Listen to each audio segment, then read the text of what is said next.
The carton hit the counter with a hollow thud, and oat milk spread in a pale ribbon across the marble, as if the morning had decided to give up on us. John didn't look at the spill. He looked at me like I was the stain-jaw-tight voice clipped, telling me I'd bought the wrong one again.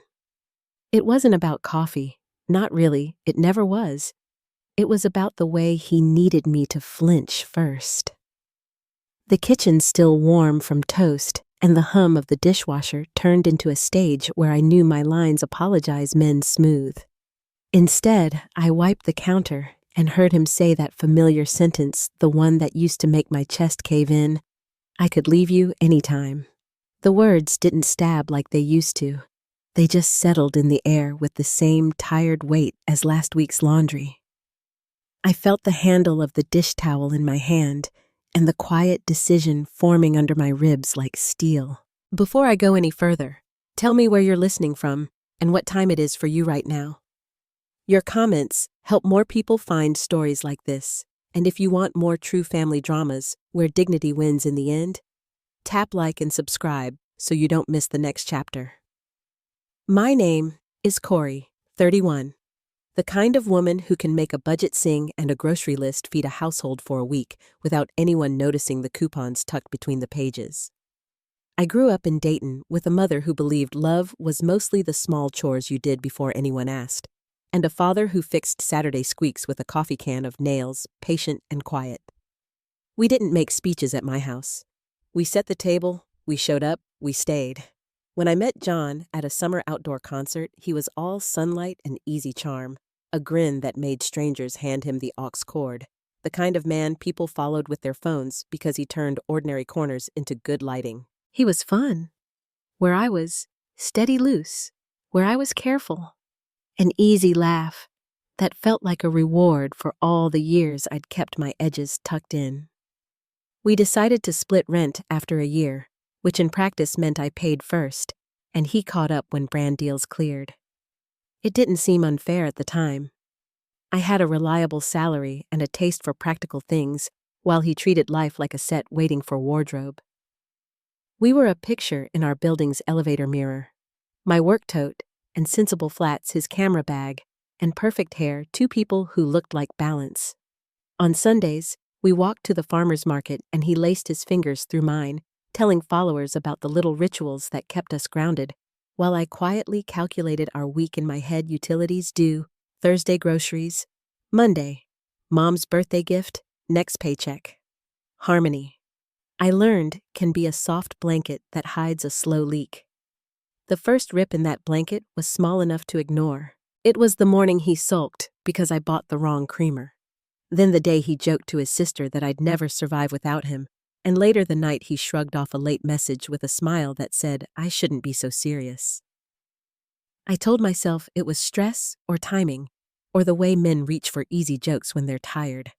But the jokes kept landing on my side of the scale, and the apologies when they came were smooth and fast, like captions added in post.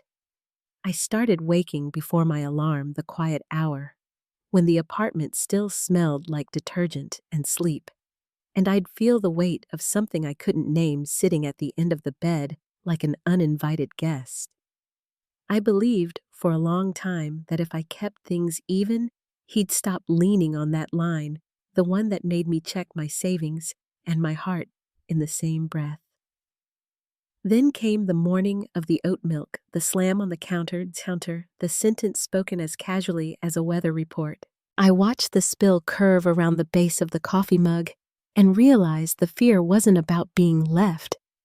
It was about being kept in place by a threat that never moved. I folded the towel over the damp patch, set the mug upright, and felt a new, steady calm click into place where panic used to live. When he repeated himself waiting for the wince, I lifted my eyes and answered with a word that tasted like the beginning of something I could finally stand on. And that was the moment he blinked, the script slipped, and the room went very, very quiet. The next morning, John acted as if the night before hadn't happened. He padded into the kitchen with his phone in hand, eyes on the screen, lips curled into the faint smirk he wore when he thought he had regained control. I was sitting at the table with my coffee, the same carton of oat milk tucked neatly back into the refrigerator, no longer a symbol of failure, but a quiet reminder of the shift inside me. He leaned against the counter and asked in a voice that carried both dismissal and expectation. "So nothing to say about last night?" I stirred sugar slowly, letting the spoon ring against the ceramic cup before I answered. "Good morning to you too." The way his brow creased told me I had broken script again. He was waiting for the usual apology, the one that used to tumble out of me after his threats, promises to do better, to listen more, to care harder. Instead, I looked him squarely in the eye and said, "You told me you could leave any time. I'm just respecting that." For a moment, he froze, thrown off balance, then he covered it with a scoff and grabbed his keys, muttering something sharp under his breath as he stormed out. When the door closed, I let out a shaky breath, my hands trembling not from fear, but from the rush of holding my ground. It felt both terrifying and exhilarating to let the silence remain unbroken. That night, I didn't wait for him to start another fight. I opened my laptop and began searching through rental listings. The prices were daunting: peeling paint on the walls, kitchens with sinks rusted along the edges, neighborhoods where you check the locks twice before sleeping. But I bookmarked a few anyway. My phone buzzed with a reply from Marisol, the neighbor I sometimes shared quick chats with by the mailboxes. A week earlier, she had been lamenting the cost of her rent since her roommate left. Her message was direct. "Still desperate for a roommate. Why? You know someone?" I stared at the words, my finger hovering over the keyboard, then typed back, "Maybe. I'll let you know soon."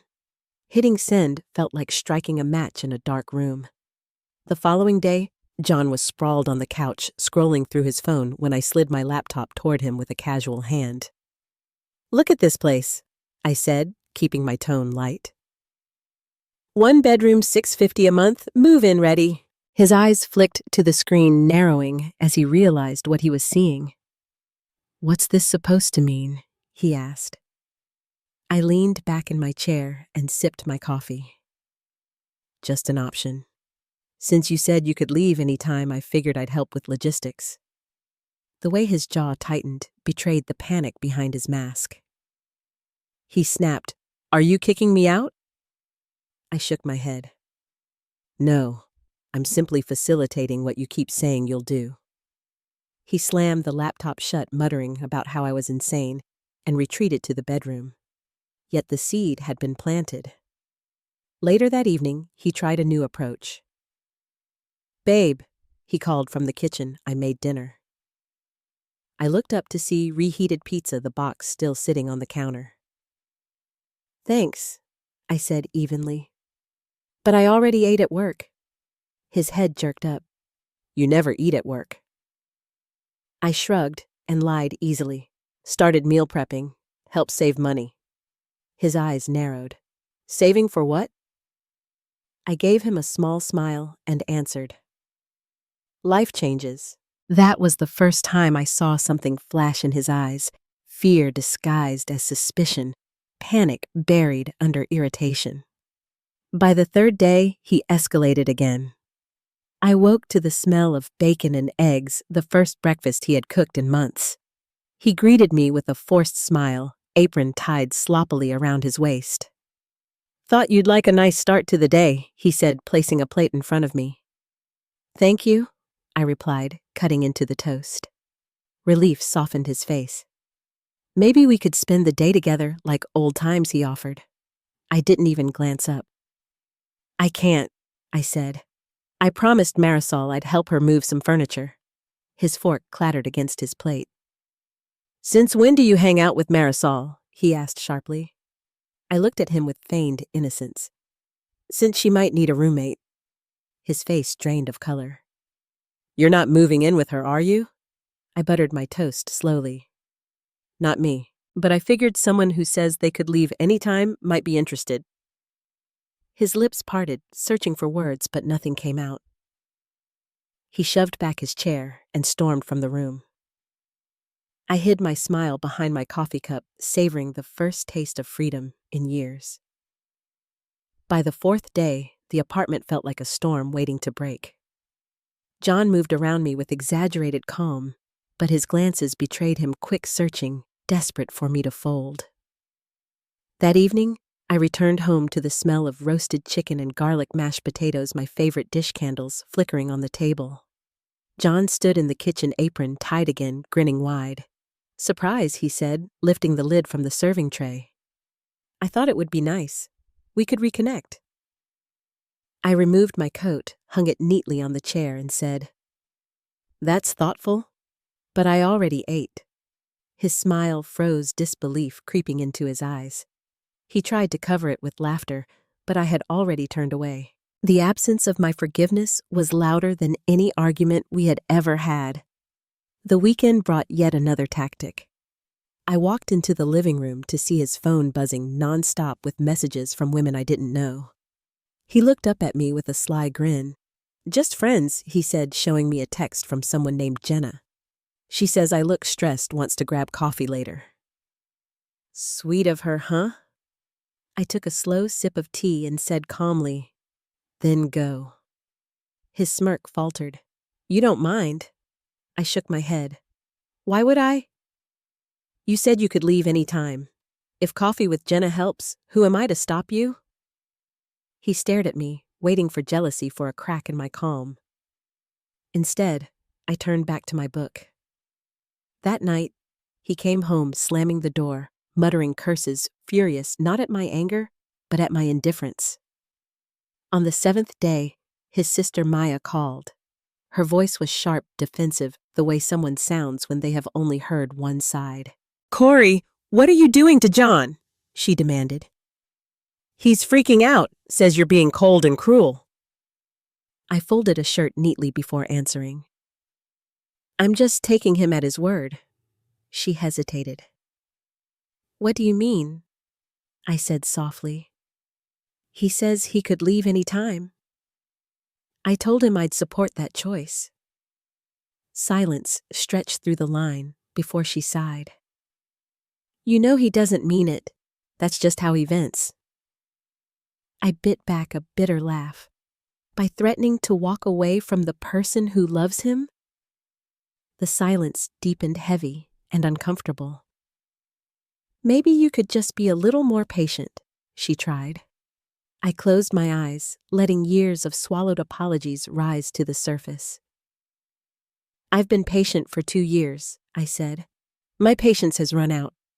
When I ended the call, I felt lighter, as though speaking the truth had lifted something off my chest. That evening, John leaned against the bedroom doorframe, arms folded. His voice was flat-edged with something unfamiliar, fear. "You've changed," he said. I met his gaze calmly. "No. I've stopped playing along." His face twitched, anger flashing before his voice cracked. "You don't even care if I leave, do you?" I breathed in slowly, then answered, "I care, John. But I won't be held hostage by your threats anymore." He slammed the door, but his silence no longer rattled me. I lay awake, staring at the ceiling, feeling clarity settle where fear once lived. For the first time in years, the power wasn't in his hands. It was in mine. What I didn't know then was that the storm would finally break, not in the quiet of our apartment, but in front of his family, an audience he couldn't charm or silence. Dinner at Ruth and Daniel's house carried the kind of warmth you could almost mistake for safety.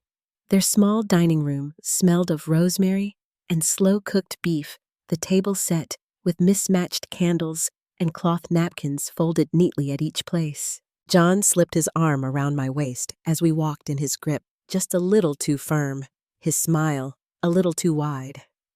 To anyone else, he looked like the attentive boyfriend, but I felt the pressure of performance in every step. He leaned close, whispering, "Let's keep it light tonight," and kissed my temple like he was sealing a pact. We sat between his parents and his younger sister Maya, who chatted easily about her new dog and the long hours at the dental office. I nodded along, taking small bites, the soft hum of background music almost lulling me into forgetting the storm that brewed beneath the surface. John laughed louder than usual, filling the silences before anyone noticed them, brushing my hand now and then as though to remind the room that we were united. But every gesture felt rehearsed, a script he had performed many times, and I watched him with a detachment that unsettled even me. His eyes flicked toward mine, searching for the familiar softness that used to reassure him and found only quiet distance. Halfway through the meal, Ruth leaned toward me with concern in her eyes. "Corey, you're so quiet tonight. Everything all right?" I forced a small smile and answered gently, "Just enjoying the food." John chuckled too quickly and said, "She's been weird lately, right, babe?" He meant it as a joke, but his gaze carried a challenge, daring me to contradict him. I turned to him slowly and asked, "Have I?"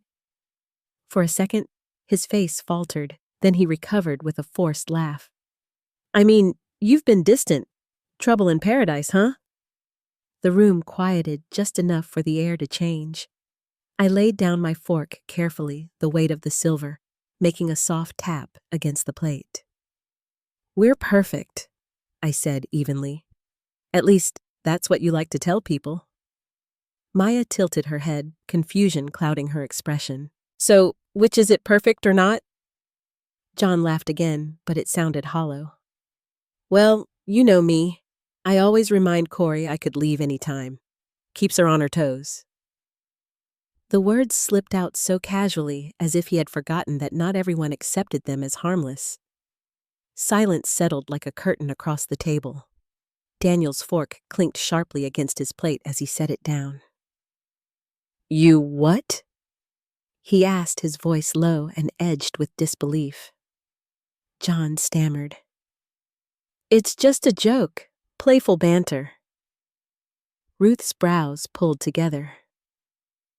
"That doesn't sound playful, John." The color drained from his face as he fumbled for the right words. "Not threaten," he said quickly, sweat glistening at his temple. "I just remind her I have options." The ugliness of it filled the room, heavy and undeniable. I didn't move, didn't speak, just let the silence do the work I had never been able to. Eyes shifted from him to me, searching for confirmation. I met Ruth's gaze and said quietly, "It's been like this for a long time." Her face softened, a sadness in her eyes I hadn't expected. "Corey, why didn't you say anything?" I pressed a smile that tasted bitter on my tongue, because I kept hoping he'd stop. No one spoke after that. John stabbed at his plate cheeks, burning red, while I took slow, deliberate bites, each one tasting like release. The car ride home was thick with accusation. The dashboard glowed against John's clenched jaw as he hissed, "How could you embarrass me like that?" I watched the streetlights pass, each one casting stripes across the windshield. "By telling the truth," I said softly. His hands gripped the steering wheel so tight the knuckles went white. "You made me look insane in front of my family." I turned toward him with calm I didn't feel but managed to hold. "You did that all by yourself." He slammed a hand against the wheel, the sound reverberating through the small space. "You've changed," he snapped. I let the words hang for a moment, then answered, "I used to be scared of losing you. Now I'm more scared of keeping you." He opened his mouth, but no words came, and the silence that followed was heavier than any argument we had ever had. The rest of the drive passed in silence, his breathing uneven. Mine steady, the distance between us no longer invisible but carved into the air. That night, I lay awake, staring at the ceiling as his restless shifting echoed beside me.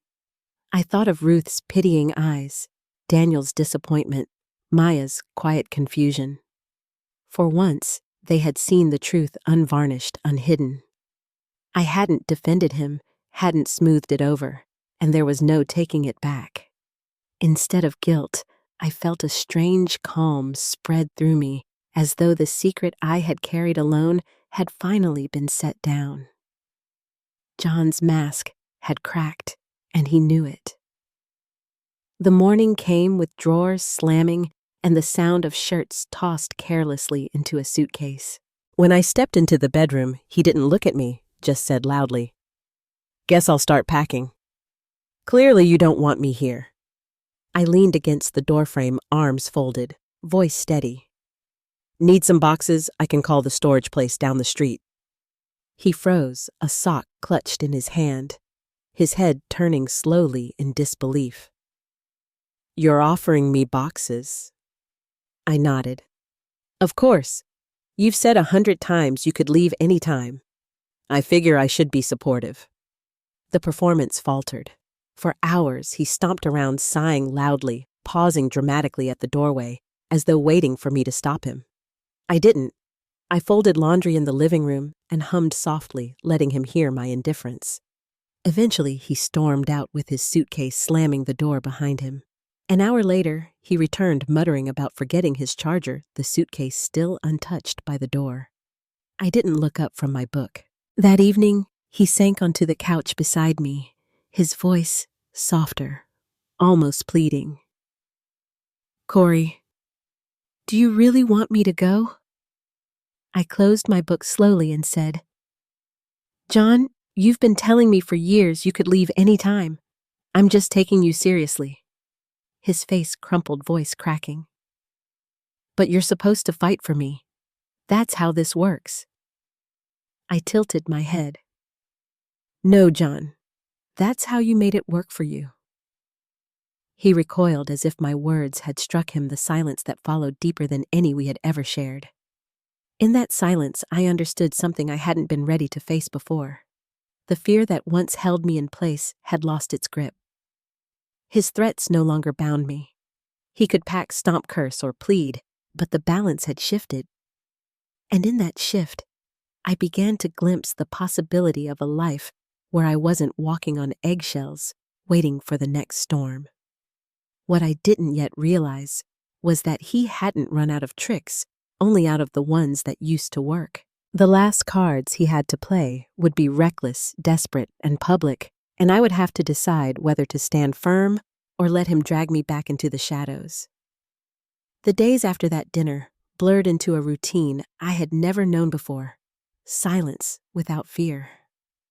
John paced through the apartment like a man rehearsing lines for a play that had already closed. His suitcase remained propped against the wall, sometimes opened, sometimes zipped, always more prop than plan. I watched him glance at it often, as if expecting me to beg him not to take it. But each time I passed by, I simply straightened a pile of mail or folded laundry, refusing to give it the gravity he craved. He tried again to play out the scene one morning, dragging the suitcase to the door with exaggerated huffs. "Guess this is it," he said, his voice dripping with practiced drama. 3 years together, and this is how it ends."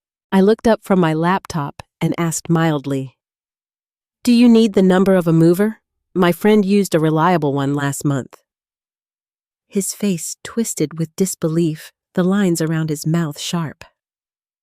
"How can you be so cold?" I met his gaze evenly. "Because I've accepted what you keep saying. You could leave any time, so either do it or stop saying it." The words landed heavy between us. His shoulders slumped, and for the first time the suitcase looked less like a threat and more like a weight he couldn't lift. That night, I lay awake listening to the ceiling fan hum above us. In the past, the sound of him packing had sent me spiraling, the fear of abandonment pressing down until I broke. Now, it was hollow, performative, a trick without magic. In the dark, I whispered to myself, almost testing the words on my tongue. "I'm not scared anymore." The silence that followed felt stronger than any defense I had ever mounted. He shifted beside me, restless, his breathing uneven. The balance had changed, and he could feel it. By the second week, the apartment resembled a chessboard where one player had run out of moves. His phone buzzed with constant notifications, names I didn't recognize flashing across the screen. He made sure I saw them, announcing each message with pointed nonchalance. One evening, he scrolled loudly and said, "Jessica thinks I should take a break, maybe get out of town. She says I deserve better." I didn't look up from my book. "Then maybe you should listen to her." His mouth fell open, stunned. "That's all you have to say." I turned a page. "Pretty much." The panic that flickered in his eyes told me he hadn't expected indifference to cut sharper than jealousy. A few nights later, he shifted tactics again. We sat at opposite ends of the couch, the glow of the television flickering across the room. His voice was soft, hesitant, as he asked, "What if I stopped saying it?" I turned my head slightly. "Stop saying what?" He swallowed hard. "That I could leave any time. What if I just didn't say it anymore?" His attempt at calm was fragile desperation seeping through. I studied him for a moment, then said, "You mean stop using my love as leverage?" He flinched. "It's not leverage. I just need to know you care." I kept my tone steady. "By threatening to walk away every week?" He shifted uncomfortably, the silence pressing him harder than my words. "I didn't mean it like that." I asked quietly, "Which time then, the 100th or the 200th? He had no answer. Later that week, I overheard him on the phone in the bedroom. His voice was tight frustration breaking through. "Man, everything's too expensive. Studios are like $1,200. How am I supposed to afford that?" I stood in the hallway listening to the cracks in his bravado.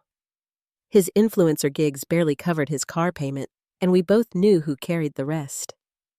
When he ended the call, I walked in casually, leaning against the frame. "Tough market, huh?" He spun around, startled. "You were listening." I shrugged. "You said you could leave any time. Guess it's harder than it sounds." His face burned red. "You're enjoying this, aren't you?" I shook my head, voice even. "No. I'm just done being afraid of it." He had no comeback, and that unsettled him more than my words. That night, he crawled into bed, slowly hesitating, before laying his arm across my waist. His whisper was tentative in the dark. "You used to be terrified of losing me." I answered quietly, I was. But now, I'm terrified of staying with someone who treats leaving like a weapon. He rolled away, his back tense, and tossed through the night. I lay still, breathing steadily, the clarity inside me holding strong. His desperation grew sloppier as the days passed. One afternoon, he invited an old flame for coffee, making sure I saw the texts. They laughed loudly in the living room, reminiscing about old times, their voices carrying like a performance staged for me. When she left, he looked at me, waiting for anger or accusation. I simply smiled faintly and said, "Hope you had fun." His expression cracked. "That's it? That's all you're going to say?" I looked at him calmly. "You're an adult, John. You make your choices." For the first time, I saw him realize what I already knew. None of his tricks mattered if I wasn't afraid of losing him. I stood by the window that night, watching the city lights shimmer against the dark. Behind me, he sat hunched on the couch phone, clutched in his hands, silence pressing down hard. I could almost hear the gears in his head turning frantic and lost as he realized control was no longer his. And for the first time in years, I felt truly free. By the third week, the desperation had settled into a constant hum. He grew quieter, not with peace, but with calculation. He watched me closely, like a gambler, waiting for the last card that might turn the game. That final card came at his cousin's engagement dinner, a crowded restaurant buzzing with laughter and clinking glasses. I wore a navy dress and pinned my hair back, choosing simplicity over spectacle.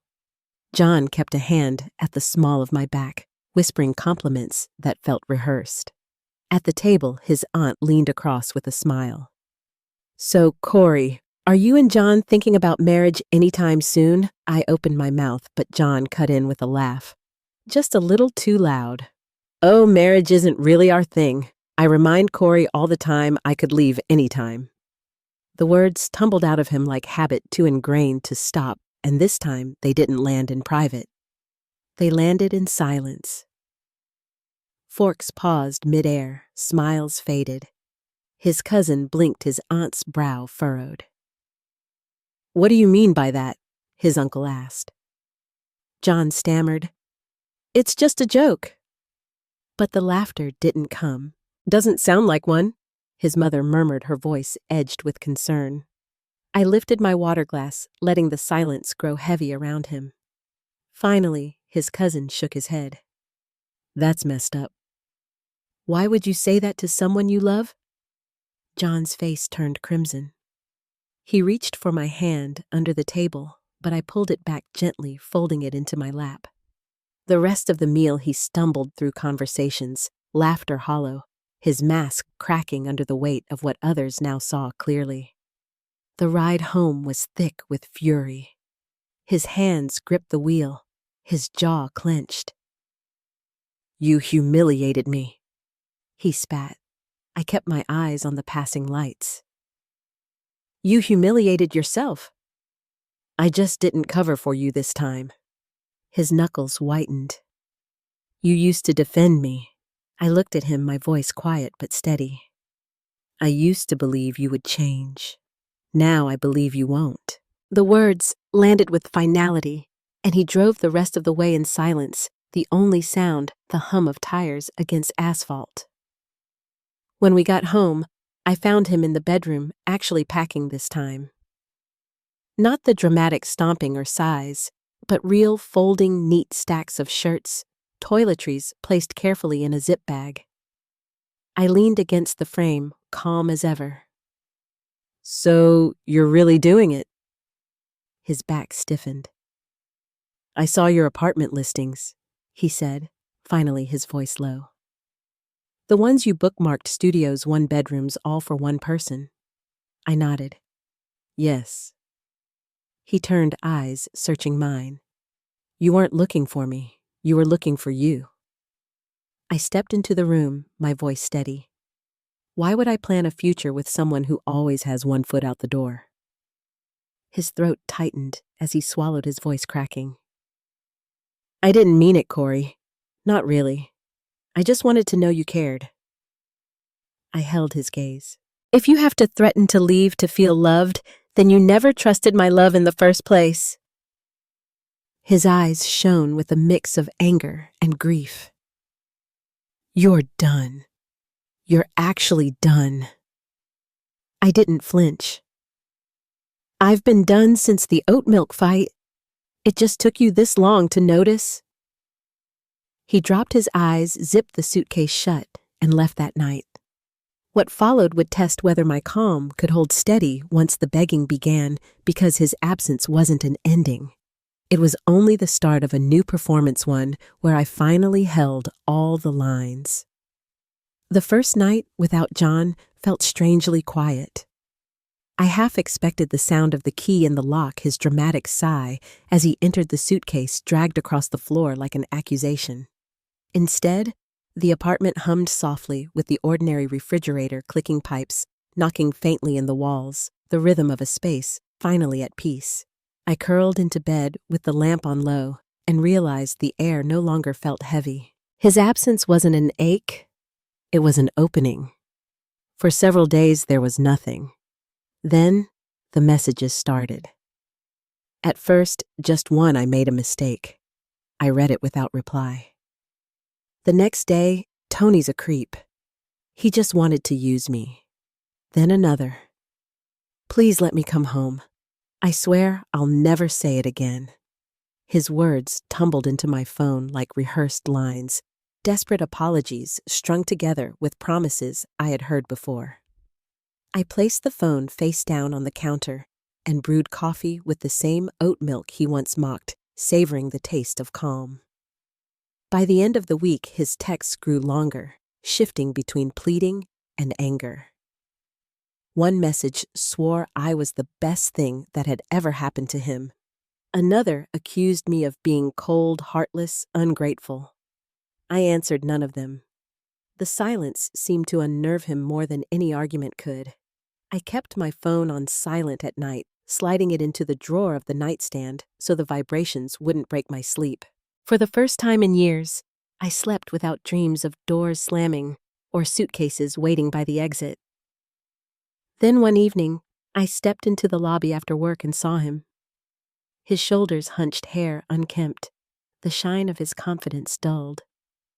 He was speaking with the building manager, who nodded politely before walking past me. "Hi, Corey," the manager said. "Marisol says thanks again for recommending the place upstairs. She and her new roommate are getting along great." I smiled at the mention. Upstairs, a new life had begun for someone else, uncomplicated and steady. John turned when he heard my name. His eyes flickered with recognition and something like shame. "Corey," he said softly, "I'm just looking at places."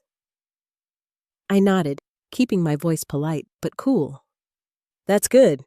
Affordable units are hard to find." He took a hesitant step closer. "Maybe we could get coffee." "Talk?" I shook my head. "I'm good, but that unit's actually nice. Affordable, too." His jaw tightened, but he said nothing more. I walked past him, the sound of my heels echoing against the tile, leaving him in the space where he used to hold all the cards. Upstairs, I unlocked my door and stood in the quiet, the weight of the encounter settling.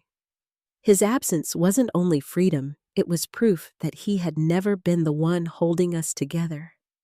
I had been. And now that I'd let go, there was nothing left for him to lean on. The following days confirmed it. He lingered in the building, sometimes claiming to visit a friend or check on something he had left behind. Each time, his eyes followed me, waiting for a flicker of softness. I gave him none.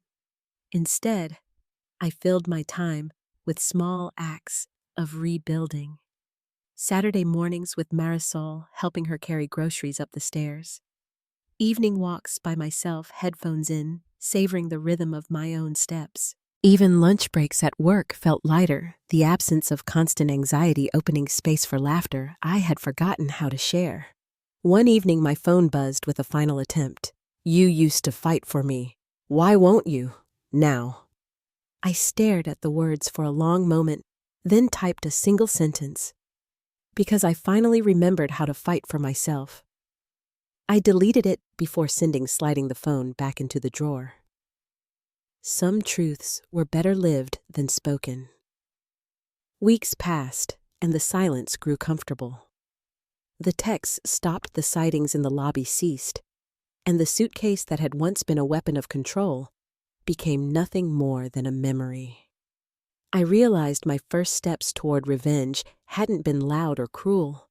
They were quiet refusals, simple boundaries held steady until the performance collapsed on its own. His power had never been real. It had only been borrowed from my fear. Once I stopped lending it, he had nothing left. I sipped my coffee one morning, sunlight spilling across the kitchen table, and felt something I hadn't felt in years: peace. Not triumphant, not gloating, just steady and whole. The life I was building no longer depended on someone else's temper. It rested in the calm certainty that I could stand alone. Still, I knew John wasn't finished. Men like him rarely leave without trying one last time to rewrite the story. And when that moment came, I would be ready not with apologies or fear, but with the truth he had spent years trying to bury. The weeks of silence had steadied me. But I knew John well enough to expect the last desperate attempt. Men like him didn't slip quietly out of the lives they'd once dominated. He needed a stage and audience someplace to play the part of a man wronged. I didn't have to wait long for it. His cousin's engagement party gave him the perfect opportunity. The restaurant was crowded that evening, full of laughter, clinking glasses, and the low murmur of conversations overlapping one another. I wore a simple dress in deep green, my hair pulled back neatly, a choice meant to blend rather than stand out. John greeted relatives with charm hand at the small of my back, playing the role he had perfected over years. He laughed loudly, too loudly, weaving in small compliments and gestures that felt rehearsed. I let him lead me to our seats, his fingers gripping mine a little too tightly, as though he could anchor himself in place with the appearance of closeness. It didn't take long for the questions to come. His aunt, a warm woman with kind eyes, leaned across the table and asked if marriage was in our future. I parted my lips to answer, but John spoke before I could. "Oh, marriage isn't really our thing," he said, voice light with practiced ease. "I remind Corey all the time I could leave whenever I want." His words landed heavy, unthinking, a reflex that betrayed him before he realized the damage. The laughter around the table stilled, replaced by silence that spread quickly, suffocating the space. Forks rested mid-air, eyes shifting from him to me and back again. His cousin's expression tightened. His aunt's smile faltered, and his uncle cleared his throat with a sharpness that cut the quiet. "What do you mean by that?" he asked. John stammered, fumbling for the right words. "It's just a joke," he insisted, sweat breaking at his temple. His mother, seated 2 chairs away, shook her head slowly. "That doesn't sound like a joke, John." "I didn't rescue him. Not this time." I lifted my water glass and took a slow sip, letting the silence bear down. Finally, his cousin's spoke, voice edged with disbelief. "Why would you say that to someone you're supposed to love?" John's face turned crimson, his laughter forced hollow. He reached for my hand under the table, but I pulled it back calmly and folded it into my lap. For the rest of the meal, he stumbled through conversations, his practiced charm fraying at the edges, the mask slipping as relatives watched him with a mix of pity and disapproval. The drive home was thick with tension. His hands gripped the wheel so tightly his knuckles paled. "You humiliated me," he spat, his voice hard. I kept my gaze on the passing lights, calm and steady. "You humiliated yourself. I just didn't cover for you this time." His jaw clenched, his words shaking. "You used to defend me." I turned toward him, my voice quiet but sharp. "I used to believe you might change. Now I know you won't." The car filled with silence, heavier than any argument we'd ever had. When we pulled into the garage, he stormed into the apartment without waiting for me, the sound of drawers opening and shutting echoing down the hall. When I walked into the bedroom, he was packing not the dramatic stomping and sighing he used to perform, but real packing. Shirts folded neatly, jeans stacked in piles, toiletries zipped into a small bag. He didn't look at me as he muttered, "I saw your listings. Studios, 1 bedrooms, all for 1 person." I leaned against the doorframe, my voice steady. "Yes." He turned to me, eyes searching. "You weren't planning for us. You were planning for you." I stepped farther into the room. Why would I plan a future with someone who always had 1 foot out the door? His throat tightened as he swallowed hard. "I didn't mean it." "Corey, not really. All those times I just wanted to know you cared." His voice cracked, desperation finally spilling through. I met his gaze without wavering. "If you have to threaten to leave to feel loved, then you never trusted my love in the first place." His face fell, his shoulders slumping under the weight of the truth. "You're done," he whispered. "You're actually done." I answered softly. "I've been done since the oat milk fight. It just took you this long to notice." He dropped his eyes, zipped the suitcase shut, and carried it toward the door. That night he left. No more dramatic pauses, no more suitcases abandoned by the door like props. Just the sound of the door closing behind him and the echo of his footsteps fading down the hallway. For days, I didn't hear from him.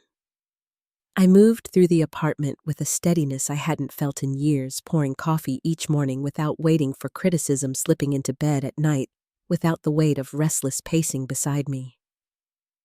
But his absence wasn't an end. Within a week, the messages started again. The tone shifted daily, pleading one moment, bitter the next. "I made a mistake. You'll regret this.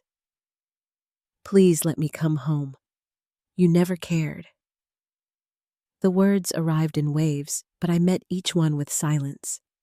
I understood now that my calm was the only language he couldn't manipulate. One evening, leaving work, I found him in the lobby of my building. His shoulders were hunched, his clothes wrinkled, the self-assured man who once dominated every room, nowhere to be found. He looked up at me with eyes that begged, but all I felt was distance.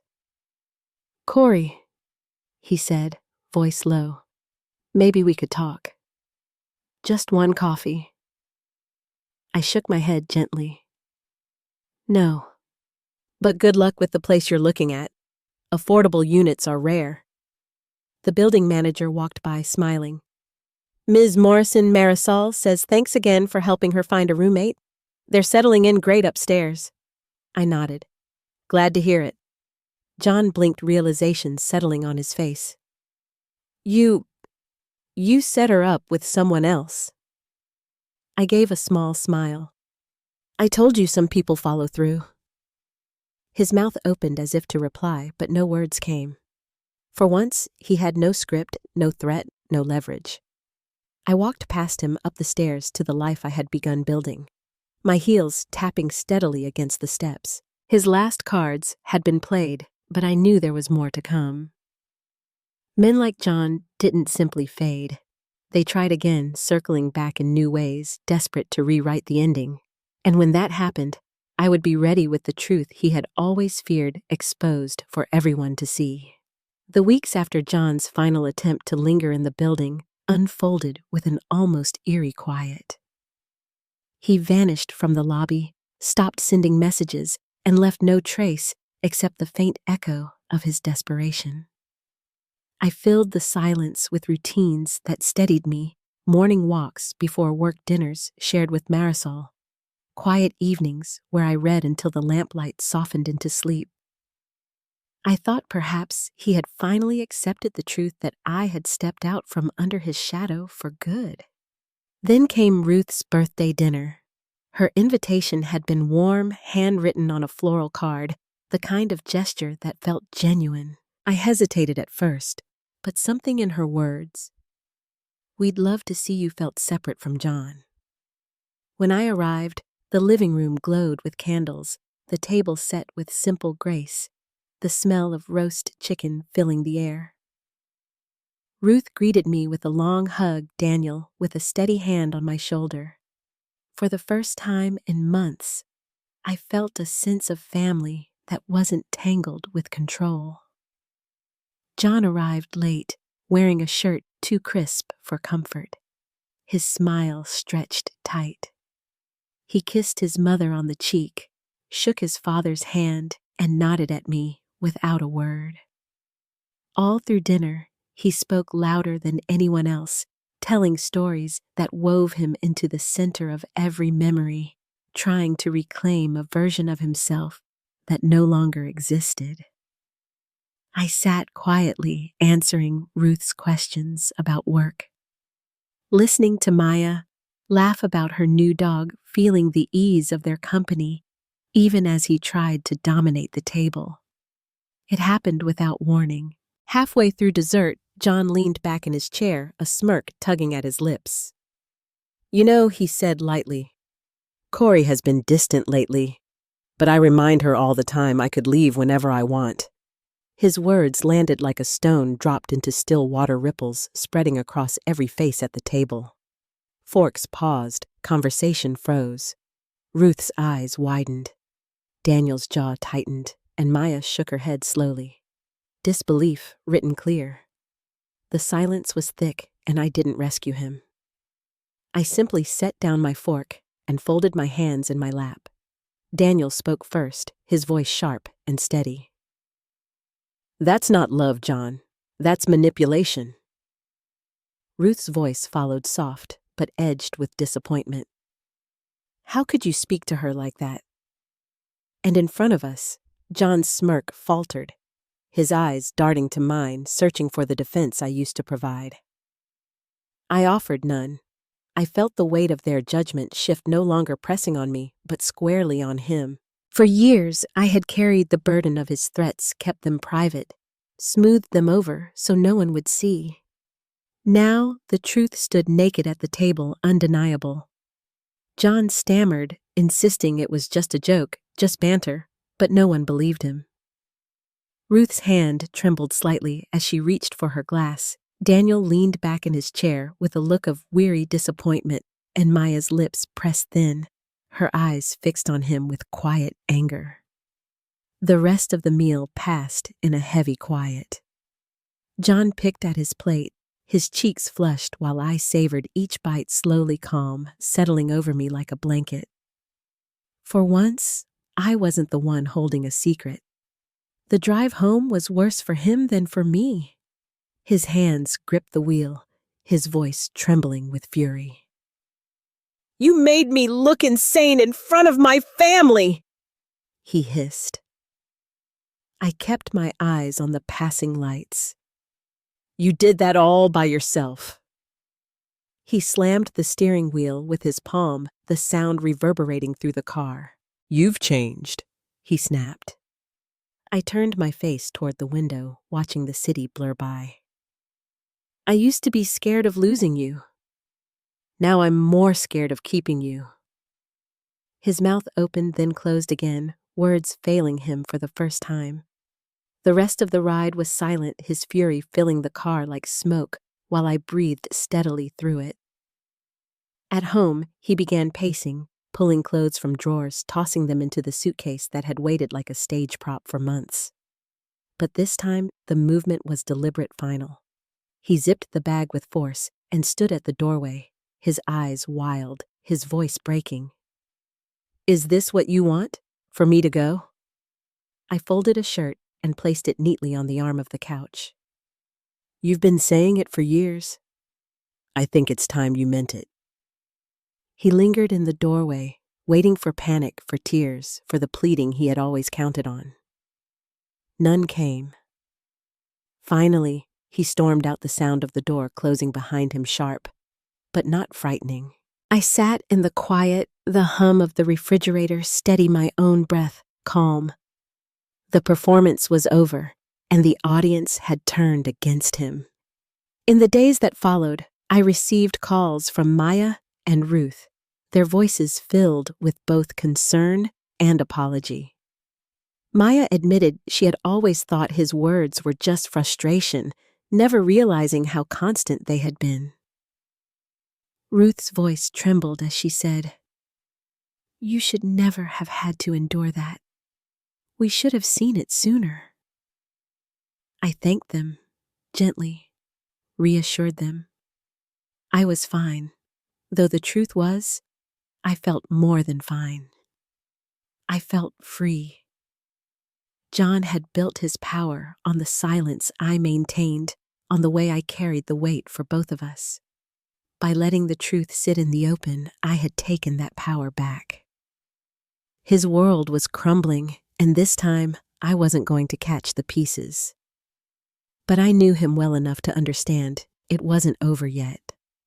Men like John didn't vanish after the first collapse.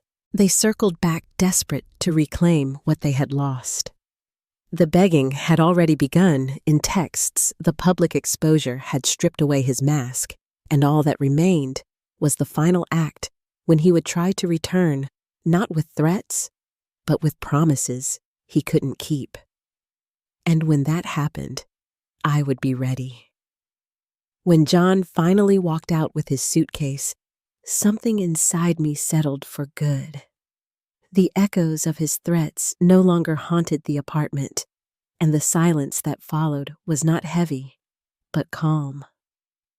For the first time in years, I could sit at my own table, sip coffee from the same carton of oat milk he once mocked, and taste freedom in every drop.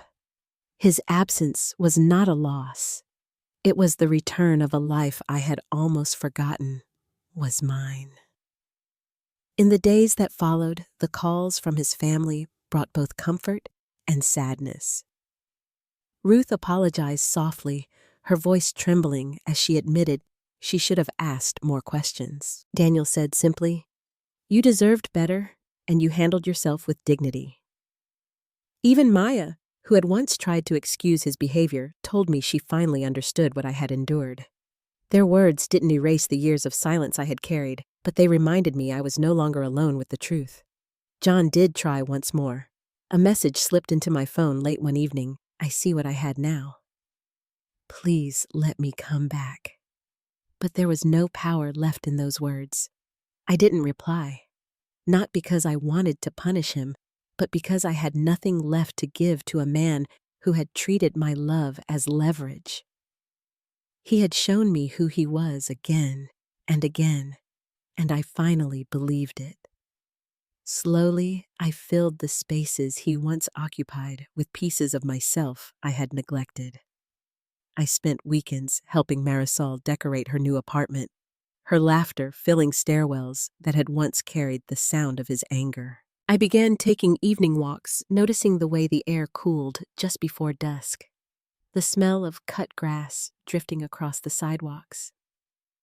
I caught myself smiling at small things, the hush of rain against the window, the quiet satisfaction of cooking a meal without anyone critiquing it.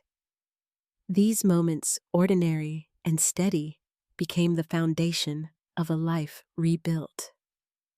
Looking back, I realized John's greatest trick was not the threat of leaving, but convincing me I wasn't strong enough to let him go.